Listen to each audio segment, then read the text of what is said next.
Welcome to my channel. Try to hear the latest story. My name is Edmund, 32, a software engineer in Seattle who earns a comfortable six-figure salary. I've always been disciplined with money, saving every extra dollar for 6 years toward my first home. Then one day, I discovered my nearly $101,000 savings account had been emptied. Only $3,000 remained. My parents, who I'd added to my account for emergencies, had taken $97,000 to buy my brother a house. They always favored him, but this betrayal was beyond imagination. Before I tell you how I found out my life savings vanished, let me know where you're watching from. Hit that like and subscribe button if you've ever felt betrayed by those who should protect you. Growing up in Portland, I watched my parents work hard to provide a comfortable, middle-class life. My father, William, spent 30 years in construction, eventually becoming a site supervisor. My mother, Diana, taught 3rd grade at the local elementary school. We never struggled for necessities, but luxuries were carefully budgeted. At least, that was true for me. For my younger brother, Marcus, the rules seemed different. Marcus was 3 years younger, blessed with natural athletic ability and the kind of effortless charisma that draws people in. From our earliest days, the difference in how my parents treated us was subtle but unmistakable. On Christmas mornings, his pile of gifts always towered over mine. When I brought home straight A's, I received a pat on the back. When Marcus managed to pull a B- average, my parents celebrated with dinner at his favorite restaurant. "Your brother needs more encouragement," my mother would explain when I questioned the disparity. "You're naturally gifted with academics. He has to work harder." The pattern continued through our teenage years. I saved for months to buy a second-hand bicycle. Marcus received a brand new one for his birthday. I worked weekends at a local grocery store to afford my first car, a rusting sedan with 200,000 miles on the odometer. My parents helped Marcus buy a 3-year-old pickup truck when he turned 16. Despite these inequalities, I excelled in school, particularly in math and computer science. By senior year, I had been accepted to several universities but chose the state university where tuition would be more affordable. My parents contributed what they could to my education, about $500 per semester. Meanwhile, they covered Marcus's entire college experience at a private university when he followed 2 years later. During college, I worked 20 hours weekly at the campus IT department while maintaining a 3.9 GPA. I graduated with $12,000 in student loans, which I considered reasonable compared to many of my peers. After graduation, I landed an entry-level software development position at a medium-sized tech company in Portland, earning $52,000 annually. Those first few years were lean. I lived with 2 roommates in a cramped apartment, brought lunch from home every day, and tracked every dollar spent. After paying off my student loans in 3 years, I began saving aggressively. When a senior developer position opened at a larger tech company in Seattle offering $90,000, I jumped at the opportunity. Seattle's higher cost of living initially offset my salary increase, but as I progressed in my career, my income grew substantially. By my 30th birthday, I was earning $120,000, with annual bonuses that sometimes reached 20% of my base salary. Through it all, my saving discipline never wavered. I automatically transferred 30% of each paycheck into a high-yield savings account, living comfortably but modestly on the remainder. My apartment in Seattle was small but modern, located in a neighborhood with reasonable commute time. I drove a practical 5-year-old Honda, took modest vacations once yearly, and allowed myself small indulgences like quality coffee and occasional dinners out. My social circle remained small but supportive, primarily colleagues who shared my interest in technology and outdoor activities. 2 years ago, I met Rachel at a friend's housewarming party. As a graphic designer for a marketing agency, she appreciated both creativity and practicality. Our relationship developed naturally, built on shared values, including financial responsibility. Rachel had her own savings plan, though not as aggressive as mine. When we discussed future plans, we agreed homeownership was a priority before considering marriage or family. Throughout these years, my contact with family remained limited. I called my parents monthly, out of obligation. Visits for major holidays were brief and often tense. Marcus had returned to Portland after college, working intermittently in sales roles, but never staying with one company long. My parents often mentioned his career challenges during our calls, along with subtle hints that I should help him more. Your brother could use some connections in tech, my mother would suggest. Couldn't you ask around at your company? I made token efforts to help, sending Marcus job listings and offering to review his resume, but he rarely followed through. Despite his inconsistent employment, he somehow maintained an upscale apartment, drove a new car every few years, and took expensive vacations. I assumed my parents were subsidizing his lifestyle but never asked directly. By early last year, my savings account had grown to just over $100,000. The Seattle housing market is notoriously expensive, but I had finally accumulated enough for a substantial down payment on a modest condo or small house. Rachel and I began searching in earnest, spending weekends at open houses and evenings browsing listings online. "This is going to be your reward for years of discipline," Rachel said one night as we looked at properties. "I'm so proud of you for sticking to your plan." Her words warmed me. Someone was finally acknowledging my persistence and self-control qualities my family had always taken for granted. After years of watching Marcus receive praise for minimal effort, Rachel's recognition of my diligence felt like a healing balm. 6 months ago, my parents announced they wanted to visit Seattle. This was unusual in the 4 years since I'd moved. They had visited only once, briefly. They claimed they wanted to see my life and spend quality time. Something about their sudden interest made me uneasy, but I agreed, arranging to take a Friday off to accommodate their weekend visit. They arrived on a Thursday evening, and I took them to dinner at a mid-range restaurant in my neighborhood. Rachel joined us, making valiant efforts at conversation despite my parents' tendency to interrupt with stories about Marcus. "Your brother just interviewed for a regional sales director position," my father announced proudly over appetizers. "Could be a real game changer for him." "That's great," I replied automatically, having heard similar announcements many times before, few of which materialized into lasting employment. My mother turned to Rachel, her smile tight. "So, you two have been together. How long now? Any plans for the future?" "We're taking things at our pace," Rachel answered smoothly. "Right now we're focused on finding Edmund a great property to invest in." My mother's eyebrows rose. "Oh? You're house hunting?" The conversation shifted abruptly to my finances. How much had I saved?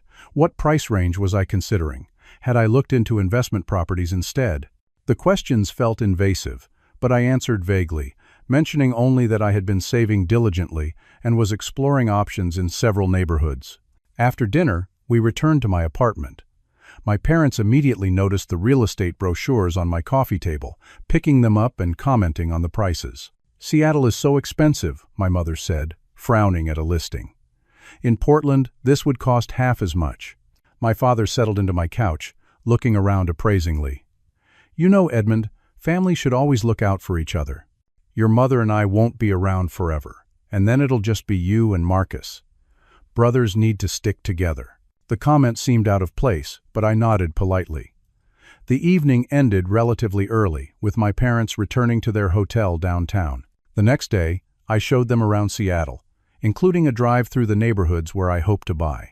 I had recently purchased a new car, nothing flashy, just a reliable mid-range sedan, and my father commented repeatedly on what good shape I was in financially. "You always were good with money," he said, in a rare moment of praise. "Not like your brother. He could learn from you." That evening over dinner, my father casually mentioned he'd had some heart issues recently. "Nothing serious," he assured when I expressed concern. "Just a little scare that got us thinking about practical matters." My mother reached across the table to touch my hand. "Actually, Edmund, there's something we wanted to discuss with you. Your father and I have been updating our will and getting our affairs in order. It made us think about your situation, too." "My situation?" I asked, confused. "You're single, living alone," she continued. "God forbid something should happen to you, but if it did, someone would need access to your finances to handle everything." I started to mention Rachel, but my father interrupted. "We think it would make sense to add us to your bank account," he said directly, "just for emergencies. If you were incapacitated or worse, we'd need to handle funeral arrangements, your apartment, all those details." I felt an immediate resistance to the idea. "I appreciate the concern, but I have everything organized. My important documents are in a secure file, and Rachel knows where to find them if needed." "A girlfriend isn't family," my mother said dismissively. "What if you two break up next month? Then what? I can always set up an emergency plan with the bank, I suggested. There are proper channels for this kind of thing. My father's expression darkened. So you don't trust us with your money, after everything we've done for you? The conversation devolved from there. They reminded me of sacrifices they'd made during my childhood, college tuition they'd helped with, conveniently inflating the actual amounts, and how hurt they were that I would shut them out of this aspect of my life. It's not about trust, I tried explaining. It's about proper financial boundaries. Boundaries, my mother repeated incredulously. We're your parents, not some strangers. By the end of the evening, I felt cornered and guilty. When Rachel and I discussed it later, she expressed reservation. It seems unnecessary, she said carefully. And if they're so concerned about emergency access, there are better ways to arrange that through proper legal channels. I knew she was right, but the guilt lingered. The next morning, my final day with my parents, I reluctantly agreed to their request. We'll go to your bank together, my father said, patting my shoulder. Just a simple authorization form, that's all. We visited my bank that afternoon. The process was more involved than my father had suggested, requiring significant paperwork to add them as authorized users with full access privileges. The banker, a young woman named Stephanie, gave me a questioning look during the process. "Are you sure you want to add full access privileges?" she asked quietly, while my parents were distracted by some brochures. There are more limited options for emergency contact authorization. It's fine, I assured her, feeling my father's impatient gaze. They're my parents. Stephanie nodded professionally but handed me a pamphlet about account security as we finished. Just be aware that authorized users have the same access rights as you do, she added. My father clapped me on the back as we left the bank. This is just a formality, son. We'll never touch your money unless there's a real emergency. We had lunch afterward, my parents in unusually good spirits. My mother hugged me tightly when they left for Portland that evening. "We're so proud of how responsible you've become," she said. "You're doing so well for yourself." Life returned to normal after their visit. Work kept me busy with a major product launch, and Rachel and I continued our property search on weekends. After several months, we found a perfect townhouse in a neighborhood we loved. 3 bedrooms, a small yard, updated kitchen, and within our budget at $620,000. With 20% down, my mortgage payments would be manageable on my salary. We submitted an initial offer and began discussing financing details. The seller seemed receptive, and I felt a growing excitement about finally achieving this milestone. The day before I planned to withdraw my down payment, I called my parents to share the news. "That's wonderful, honey," my mother exclaimed with unusual enthusiasm. "This is such an important step. We're so happy for you." My father was equally effusive. "My son, the homeowner, can't wait to see the place. When do you close?" Their positive reaction was surprising but welcome. For once, they seemed genuinely happy about my achievement without comparing it to Marcus or offering unsolicited advice. I ended the call feeling unusually positive about our relationship. The next morning, I arrived at the bank as soon as it opened, ready to withdraw $124,000 for the down payment. I approached the teller with confidence, provided my ID, and requested the withdrawal. The young man's fingers tapped across his keyboard, then paused. He frowned slightly, tapped again, then glanced up at me with confusion. "Mr. Wright, there seems to be a discrepancy with your account balance. Let me check something." He stepped away to consult with a colleague, then returned with a senior banker. "Mr. Wright, I'm Joseph Keller, the branch manager. Could you step into my office for a moment?" My stomach tightened as I followed him. In his office, he turned his monitor so I could see it. "Your current balance is $3,241, he said gently. "According to our records, a withdrawal of $97,559 was made 3 days ago from our Portland branch location." I stared at the screen, unable to process what I was seeing. "That's impossible. I didn't make any withdrawal." "The transaction was authorized," the manager continued, clicking through several screens. "It was an in-person withdrawal made by Diana Wright, who is listed as an authorized user on the account." My mother's name hit me like a physical blow. The room seemed to tilt sideways. I gripped the arms of my chair, my mouth suddenly dry. "Can you show me the exact transaction?" I managed to ask. He turned the monitor further, revealing the details. Date, time, location, a branch less than a mile from my parents' house. My mother had withdrawn nearly everything I'd saved, leaving just enough to keep the account open without triggering low-balance alerts. "I need to see security footage," I said, my voice sounding distant to my own ears. "This wasn't authorized by me." "I understand this is distressing," the manager replied cautiously. "However, Miss Wright is an authorized user with full access privileges. Legally, she had the right to make this withdrawal." "But it's my money," I insisted, my voice rising. "I didn't give permission for this specific withdrawal. Unfortunately, adding someone as an authorized user with full privileges is giving legal permission for any transaction they choose to make," he explained. "I can request the security footage from the Portland branch, but it won't change the legal status of the withdrawal." I called my parents immediately from the banker's office. No answer from either of their cell phones. I tried their home phones straight to voicemail. I sent text messages that showed as delivered but remained unanswered. "I need to file a police report," I told the manager. He looked uncomfortable. "You can certainly do that, but I should warn you that police will likely view this as a civil matter, not criminal theft, given the account permissions." I called the Portland police anyway, explaining the situation to an officer who confirmed exactly what the bank manager had predicted. Since my parents were legally authorized users, this was a family dispute, not theft in the eyes of the law. In desperation, I called Rachel, who left work immediately to meet me at the bank. By the time she arrived, I had obtained printouts of all recent transactions and was sitting shell-shocked in the lobby. "What are we going to do about the house?" was my first question when she sat beside me. Rachel took my hands in hers. "Forget the house for now. We need to deal with this first. Have you reached your parents yet?" I shook my head. "They're not answering. I think they knew exactly what they were doing." "Let's go to Portland," Rachel said decisively. "Now, today. We need to confront them directly." We left immediately in my car, Rachel driving while I continued, calling my parents and brother repeatedly. No one answered. 3 hours later, we pulled into my parents' suburban Portland neighborhood. Their house looked quiet, both their cars gone from the driveway. The elderly neighbor, Mrs. Peterson, was watering plants in her front yard. She waved when she saw me. "Edmund, what a nice surprise. Your parents didn't mention you were visiting too." "Too?" I asked, approaching her fence. "Yes, they're over helping Marcus move into his new house today. So exciting for him, first-time homeowner. Your parents are just thrilled." My blood ran cold. "Do you know where this new house is?" "Oh yes, it's in that new development in Beaverton. Riverstone, I think it's called. They've been talking about it for weeks." Rachel and I got back in the car, and I quickly searched for the Riverstone development. It was an upscale neighborhood of newly built single-family homes, with prices starting in the high 500s. 20 minutes later, we pulled onto a street of pristine new houses with immaculate landscaping. Near the end of the block, I spotted both my parents' cars, my father's SUV, and my mother's sedan parked in the driveway of a large 2-story home. A moving truck was in the street, and I could see people carrying boxes inside.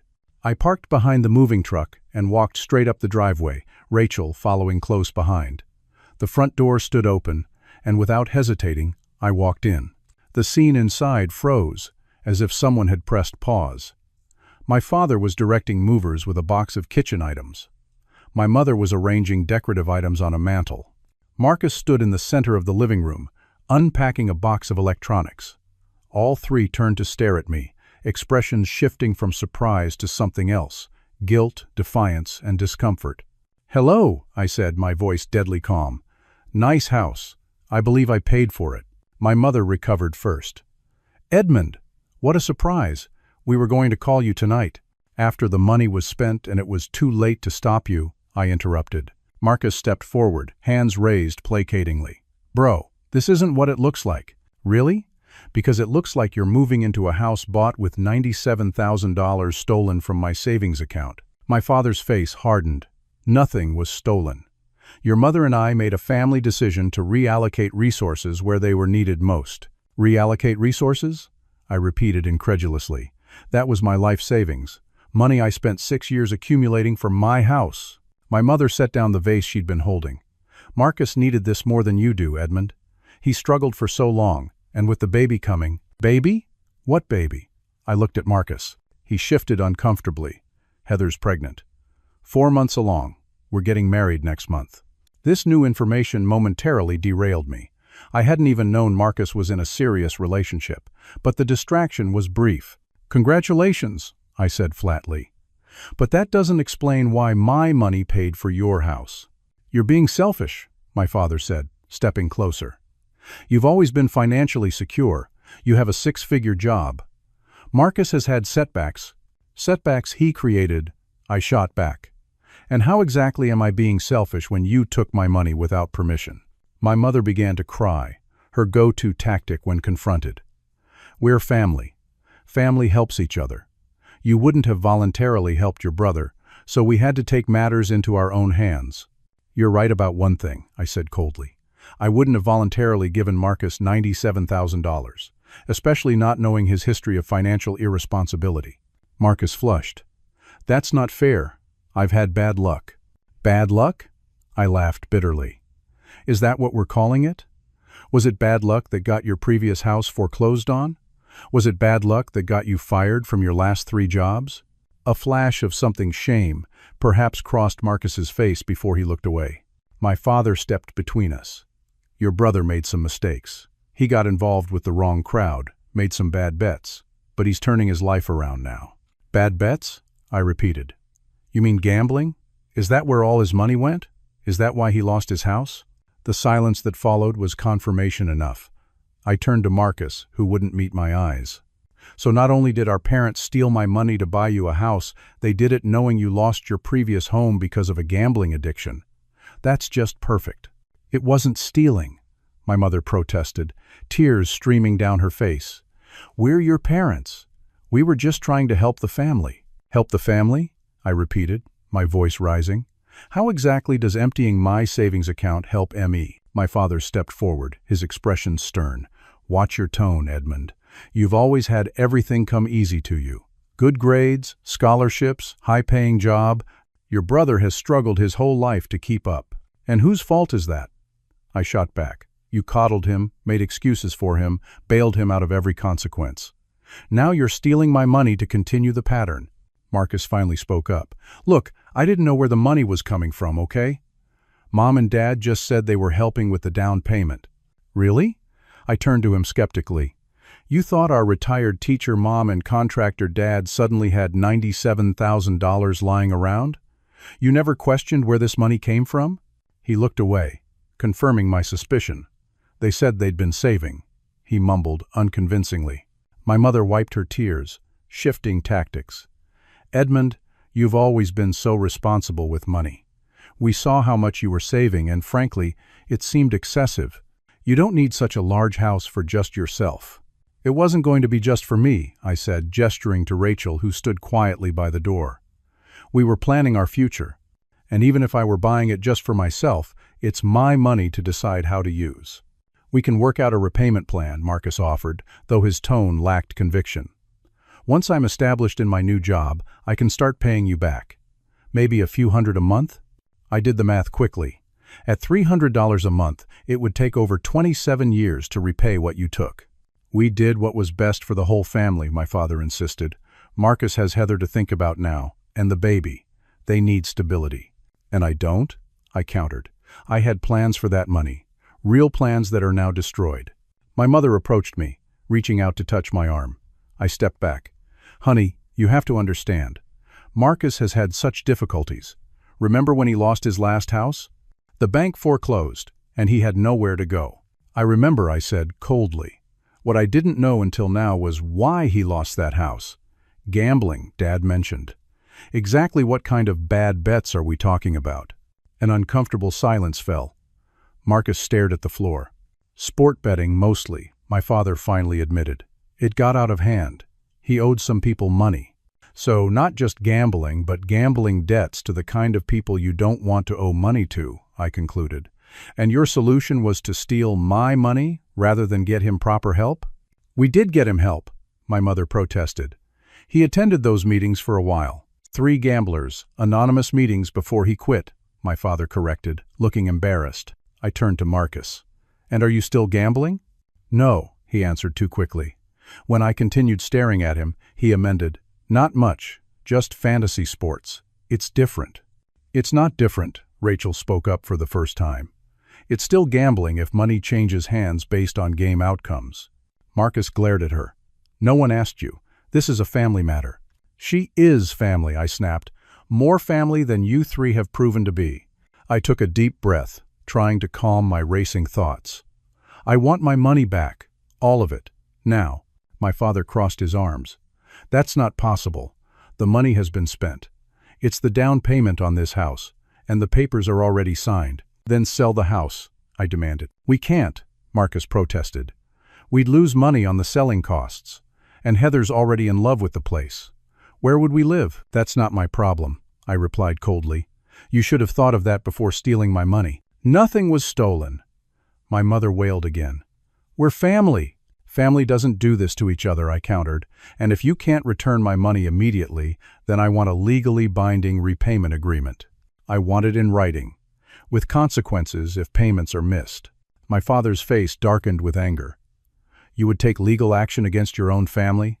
You'd destroy us all over money? I'm destroying the family? I laughed bitterly. You stole $97,000 from me, and I'm the one destroying the family by asking for it back? You can easily save that amount again, my mother said dismissively. With your job, you'll have it back in no time. Marcus can't save that way. He needs our help. Her words hit me like a slap.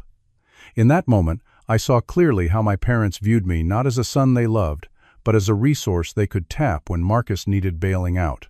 All my hard work, discipline, and responsibility were being used against me. You know what? Marcus said suddenly. If it's that big a deal, you can have a room here. The house has 4 bedrooms. One could be yours when you visit. That way, you benefit too. I stared at him, unable to believe what I was hearing. You think giving me a guest room in the house my money paid for is a fair exchange for $97,000? I'm trying to find a solution here, Marcus said defensively. The only solution is returning my money, I stated firmly. And until that happens, we have nothing more to discuss. I turned to leave, but my father grabbed my arm. If you walk out that door and pursue this legally, you're no longer part of this family. Think carefully about what you're doing. I looked him directly in the eyes. You stopped being my family the moment you decided my life savings were yours to take. I pulled my arm free and walked out, Rachel following close behind. My mother's wailing and my father's angry shouts followed us down the driveway. As we reached my car, Marcus came running after us. Edmund, wait. We can work something out. Just don't do anything drastic. Like steal $97,000? I asked sarcastically. That kind of drastic? I'll talk to Mom and Dad, he promised. Maybe we can get a home equity loan or something to pay you back part of it now. Talk to your pregnant girlfriend too, I advised coldly. Make sure she knows what she's getting into with this family. Because from where I stand, you're all thieves who use family as an excuse to take whatever you want. That's not fair, Marcus protested weakly. Neither is theft, I replied, getting into my car. You have 1 week to come up with a repayment plan. After that, I'm consulting a lawyer. We drove away, leaving Marcus standing in the street. Rachel reached over and squeezed my hand as we turned the corner. I'm so sorry, she said quietly. What are we going to do now? First, we're changing banks, I replied grimly. And then we're figuring out exactly what legal options I have. The drive back to Seattle was mostly silent. Rachel occasionally squeezed my hand or offered quiet reassurance, but understood I needed space to process. My mind raced between shock, rage, and a deep, aching sense of betrayal that made my chest physically hurt. The next morning, I called the sellers of our dream house to withdraw our offer, explaining vaguely that there had been an unexpected financial setback. The real estate agent informed me they had accepted a backup offer just hours after our withdrawal. Another dream snatched away. Rachel and I spent the weekend researching affordable apartments instead of shopping for furniture for our new home. We found a decent 1-bedroom unit in a less desirable neighborhood, a significant downgrade from both my current apartment and the townhouse we'd hoped to buy. It felt like moving backward after years of progress. On Monday, I took a personal day and went to a different bank, opening new accounts with enhanced security measures and no authorized users. I closed my compromised account, transferring the remaining $3,000. The bank manager seemed concerned when I explained what happened. Unfortunately, we see this more often than you'd think, she said sympathetically. Family financial abuse is surprisingly common. Is there anything I can do legally to recover the money? I asked. Since they were authorized users, criminal charges are unlikely to succeed, she advised. Your best bet might be a civil lawsuit, but those can be expensive and emotionally draining when family is involved. I consulted with 2 different lawyers that week. Both gave similar assessments. I had a legitimate civil claim, but pursuing it would be costly, time-consuming, and might yield limited results if my parents and brother didn't have assets to recover. Even with a judgment in your favor, collecting could be difficult, one attorney explained. And if the house is in your brother's name with a mortgage, it's already leveraged as collateral to the bank. I felt trapped in an impossible situation, betrayed, with limited recourse, and facing significant financial setback. The hardest part was explaining to colleagues and friends why our house purchase had fallen through. I told only my closest friend at work the full truth, giving others a vague explanation about family financial issues. Meanwhile, my phone exploded with messages from my family. My mother sent tearful voicemails, fluctuating between guilt trips and religious references. Edmund, please call us. We're still your parents who love you. The Bible teaches forgiveness. Without forgiveness, how can any family survive? My father's messages were more confrontational. This tantrum needs to stop. We made a decision for the good of the entire family. If you force this into legal territory, you'll regret it. He began sending small payments to my new account, $200 here, $300 there, with memo lines reading goodwill payment.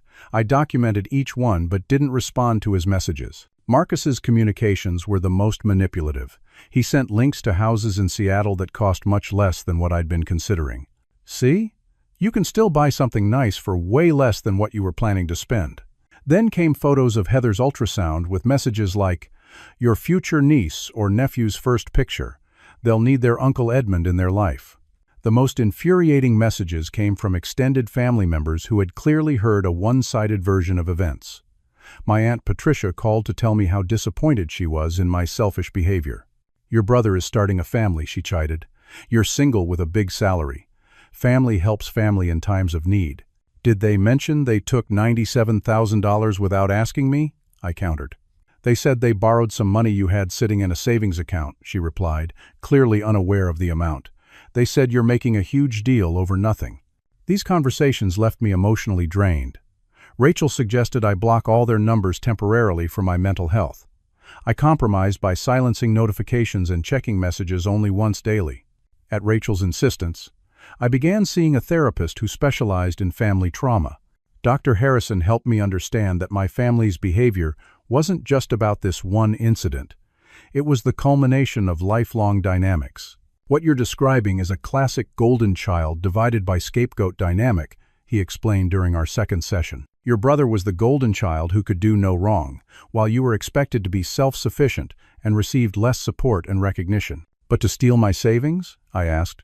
That goes beyond favoritism. People who create these unhealthy dynamics often feel entitled to take from the scapegoat, he replied. In their distorted thinking, you owe the family because you've been successful, even though your success came from your own hard work despite their lack of support. These insights helped intellectually but did little to ease the emotional pain. Rachel suggested she move in with me when my lease expired, combining our resources to save more effectively. It made practical sense, though I hated that financial necessity was accelerating our relationship timeline. Are you sure? I asked her. This isn't how I wanted this to happen. I'm sure about us, she said simply. The timing and circumstances aren't ideal, but I was planning on living with you in the new house anyway. Her support was unwavering. While I retreated into work and solitude, Rachel researched legal options, organized our apartment hunt, and protected me from well-meaning but painful questions from friends. When I apologized for being emotionally distant, she was patient. You're grieving, she pointed out. Not just the money, but the family you thought you had. She was right.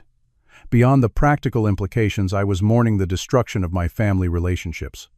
Despite their flaws, I had maintained the hope that my parents loved me equally to Marcus. That illusion was now shattered beyond repair. 6 months after the theft, I had established a new normal. Rachel and I shared a smaller apartment. I had taken on additional contract work to accelerate my savings rebuilding. My therapy sessions continued bi-weekly. I had blocked all family contact except for documenting my father's sporadic goodwill payments, which now totaled just under $5,000. During this time, I had started anonymously blogging about financial abuse within families. What began as personal catharsis evolved into a resource that resonated with others in similar situations.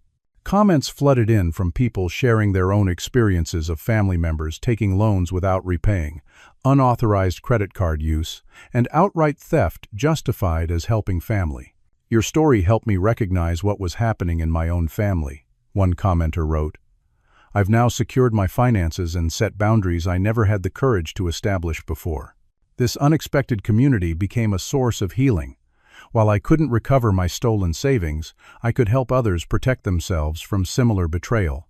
The blog's growing popularity brought a sense of purpose from my pain. As Rachel and I adjusted to our new reality, I gradually accepted that I might never recover most of the stolen money. My focus shifted to rebuilding not just financially, but emotionally.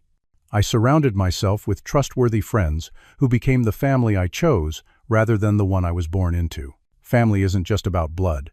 Rachel reminded me one evening as we had dinner with friends who had supported us through the crisis. It's about who shows up for you when it matters. Looking around the table at these friends who had offered help, listened without judgment, and stood by me during my darkest moments, I finally understood what real family meant. 7 months after the theft, an unexpected email arrived in my inbox. The sender was H. Reynolds with the subject line, "About Marcus and your parents." I nearly deleted it, assuming it was another family member recruited to guilt me, but something made me open it. "Edmund, you don't know me, but I'm Heather, Marcus's fiancée, though I'm reconsidering that status. There are things you should know about your parents and Marcus's financial situation. I only recently discovered the truth about where our house down payment came from. I'm horrified and ashamed. If you're willing to meet privately, I have information that might help you recover your money. I can meet in Seattle if that's safer for you." I showed the email to Rachel, who advised caution. "It could be legitimate, or it could be another manipulation tactic," she warned. I replied, requesting a video call first, which Heather agreed to immediately. The next evening, Rachel and I sat together as a young woman with tired eyes and a visibly pregnant belly appeared on my laptop screen. "Thank you for speaking with me," she began nervously. "I want to start by saying how sorry I am about what happened to you. I had no idea the down payment came from your savings until last month when I overheard an argument between Marcus and your parents." "What did you hear?" I asked cautiously. "They were fighting about money again," she sighed. "Your parents were saying Marcus needed to be more grateful for what they'd done for him, the risks they'd taken. When I asked later what risks, Marcus got defensive. After some pressure, he admitted everything." "And you're contacting me because?" I prompted. "Because it's wrong," she said firmly. "And because there's more you should know. Your parents didn't just take your money for our house. They've been financially supporting Marcus for years. They took out 2 mortgages on their own home to cover his gambling debts. They're now facing possible foreclosure themselves." This news stunned me. My parents had always seemed financially stable, if not wealthy. "How bad is it?" Rachel asked. "Bad," Heather confirmed. "Marcus lost his job 3 weeks ago, another one, but hasn't told your parents yet. He's still gambling despite promising to stop. I found betting apps on his phone and transactions on statements he thought I wouldn't see." Her voice cracked. "I'm 6 months pregnant and engaged to someone who's lying to me daily. Now your parents are asking us for money, saying they might lose their house. I'm sorry you're in this situation," I said sincerely. "But why tell me? What do you hope will happen?" "Honestly, I want Marcus to face consequences for once in his life," she replied. "Your parents have always shielded him, making excuses, solving his problems. It's only made everything worse. I'm considering leaving him, but I need a plan first." She paused. "And I thought you deserved to know that your parents aren't just being selfish, they're desperate because they've bankrupted themselves, enabling Marcus." We talked for nearly 2 hours.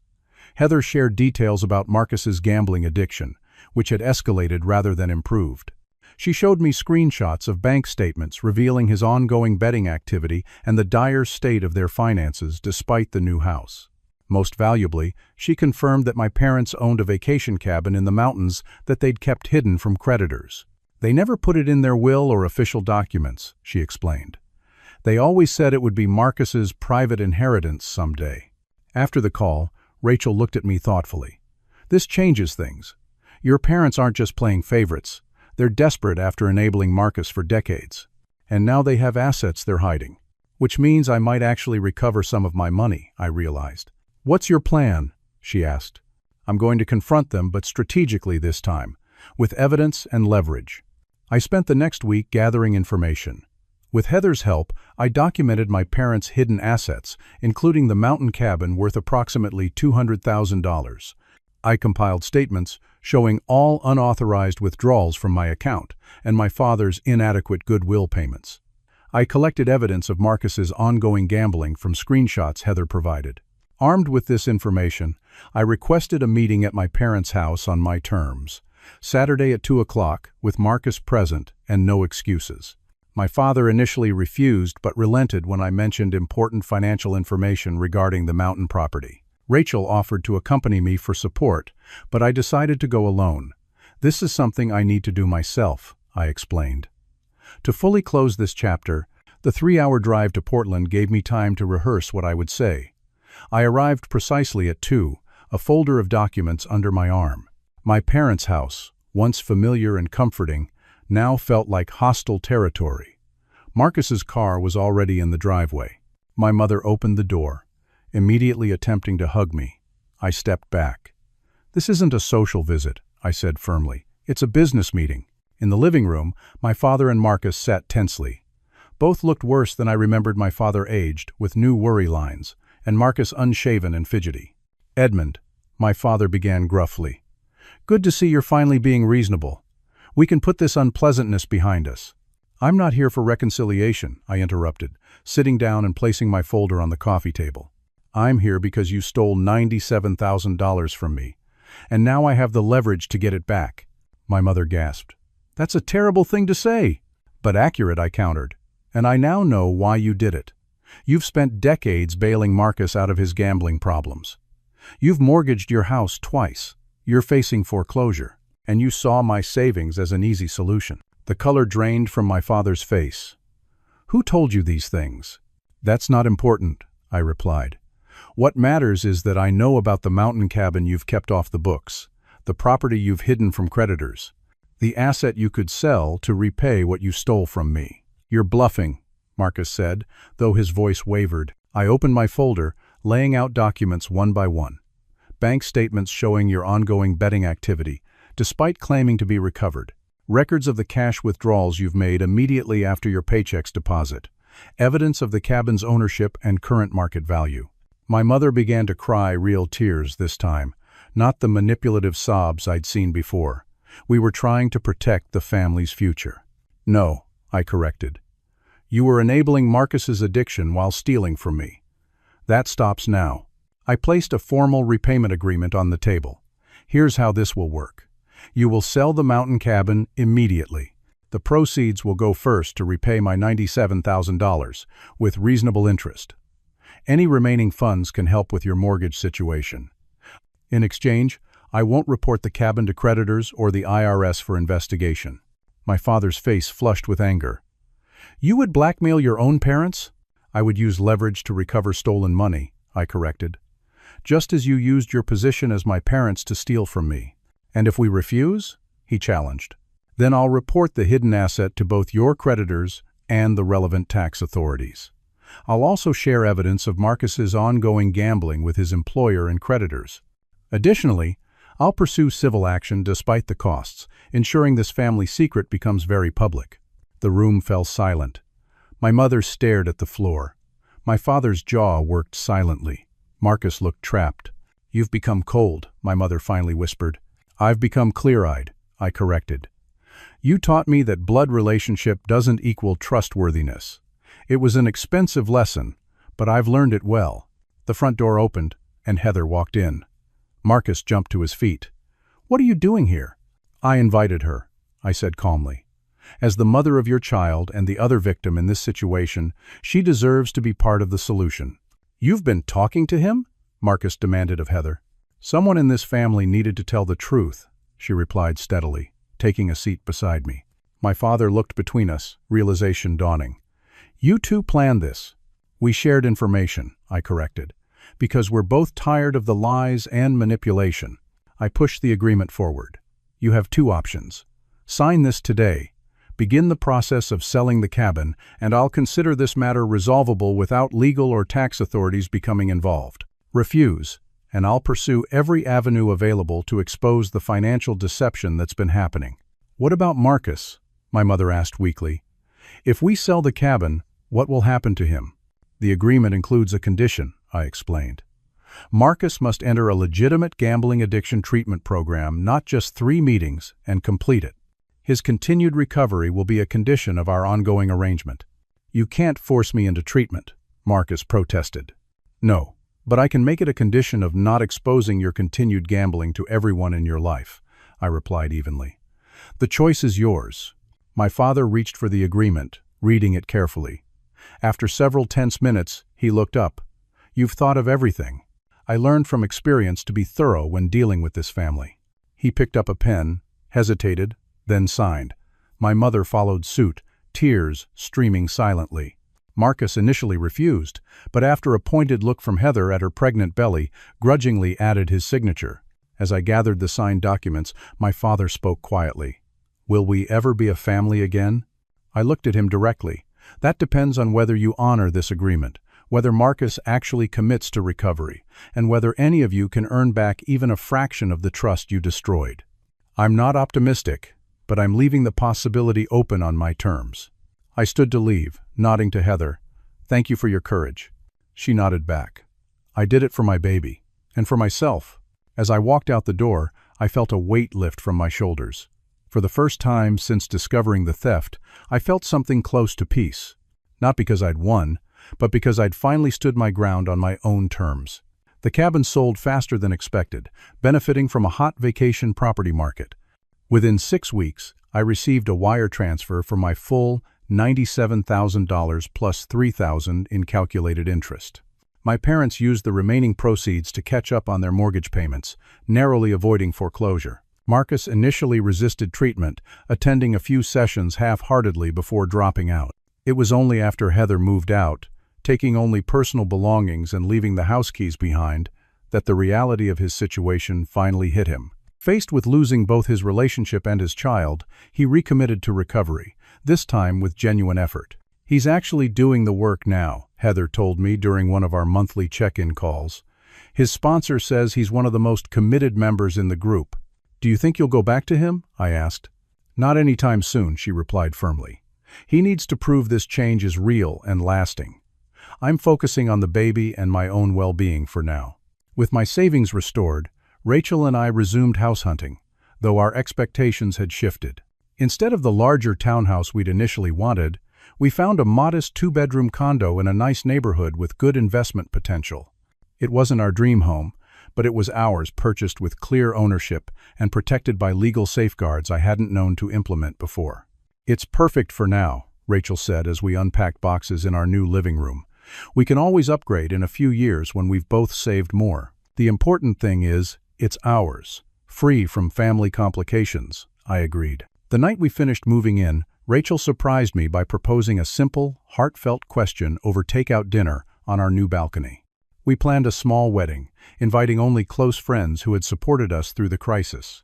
My therapy sessions continued, though less frequently. Dr. Harrison helped me work through the complex emotions of maintaining limited contact with my family while protecting my boundaries. Forgiveness doesn't mean forgetting or exposing yourself to further harm, he reminded me. It means releasing the corrosive anger so it doesn't consume you. Gradually, I established a new relationship with my family, one built on clear boundaries and careful trust.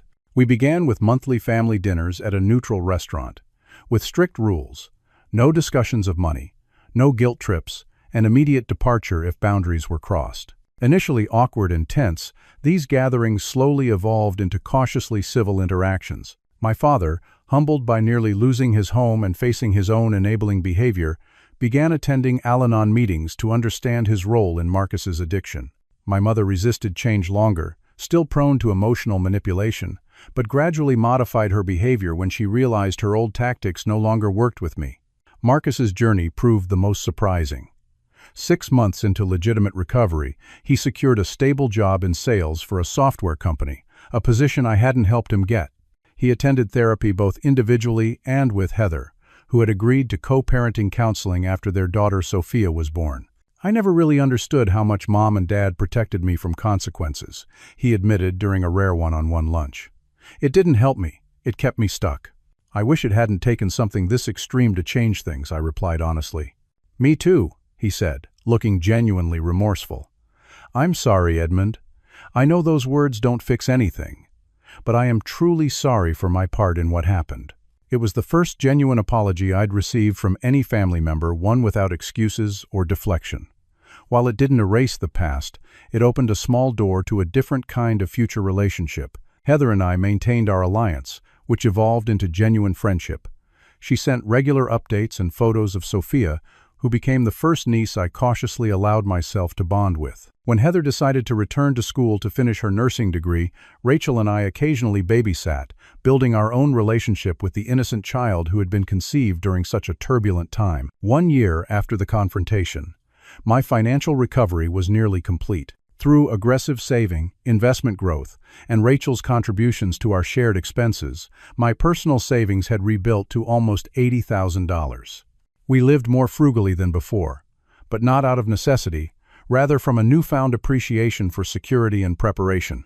The blog I had started about family financial abuse evolved into a moderated support forum for others facing similar situations. Hundreds of people shared their stories, offered advice, and celebrated their boundaries. Several financial advisors volunteered expertise about protecting assets from family exploitation. The community became a source of both healing and purpose. On the anniversary of discovering the theft, Rachel and I hosted a small dinner party in our condo. The guests included my closest work friend and his wife, two couples we'd met through our neighborhood, and surprisingly, Heather with baby Sophia. As we shared food and conversation, I realized how much my definition of family had expanded and evolved. After dinner, Rachel squeezed my hand under the table. "You've come so far," she whispered. Looking around at the warm, trustworthy people surrounding us, I felt profound gratitude. The journey had been painful, but the destination this chosen family built on mutual respect and genuine care was worth it. Later that evening, after our guests had left, I stood on our small balcony looking at the city lights. Rachel joined me, wrapping her arms around my waist. "What are you thinking about?" she asked. "How differently things turned out than I planned," I replied. "But also how much stronger I am for having gone through this."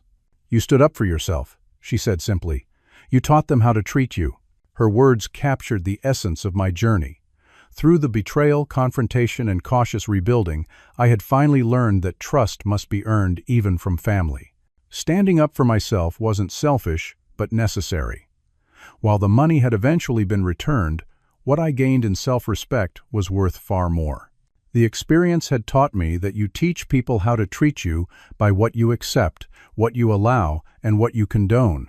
By refusing to accept betrayal, I had changed not only my family dynamic but my understanding of my own worth. Have you ever had to stand up to family members who crossed your boundaries? I hope my story helps you find the courage to protect yourself if needed. Please share your thoughts in the comments below. Don't forget to like this video and subscribe to hear more stories about overcoming difficult family situations. And remember, blood makes you related, but trust and respect make you family. Thank you for listening, and I wish you strength in your own boundaries.